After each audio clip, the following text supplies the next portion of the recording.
అరే కాస్త మెల్లగా తినురా, ఆ బజ్జీలన్నీ ఎక్కడ పోవు, ఇక్కడే ఉంటాయి.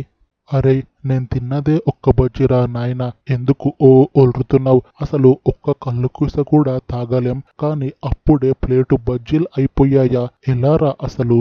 అగో ఏమ్రా, నువ్వు నన్ను చూస్తున్నావు? నేనసలు బజ్జీలే సరిగ్గా తినా, ఏదో కళ్ళు తాగుతున్నాం అని తింటా అంతే. అది కూడా ఒక్క బజ్జీ కూడా తినలేదు, ఇంకా సగం అలానే ఉంది. బజ్జీలు నువ్వు తినక నేను తినక మరి ఎక్కడ ఉన్నాయిరా బజ్జీలు అన్నీ? ఎవరు తిన్నారా? మీ తాత వచ్చి తిన్నాడా? అరే అసలు మీరు మారారా? ఇంకా ఎప్పుడు చూడు గొడవ పడుతూ ఉంటారు. అరే నాకు తెలిసి వీడే ఆ బజ్జీలన్నీ తినేసి ఉంటాడ్రా. మళ్ళీ ఇప్పుడేమో ఏం తెలియని వాడిలా మనకే నీతులు చెప్తున్నాడు. అరే నేనేమన్నా, నిజం చెప్పురా, ఇక్కడ ఉన్న బజ్జీలన్నీ ఏమైపోయాయిరా? మరి నన్నేం చెయ్యమంటారా? మీరేమో ముసలోళ్ళు తిన్నట్టు మెల్లగా తింటున్నారు. నాకు అలా మెల్లగా తినడం రాదు, అందుకే అవి అన్నీ నేనే తినేసా. ఓరిని, అది కడుపాలేక కాగారా? 6 ప్లేట్ల బజ్జీలు ఎలా తినేసావురా అలా?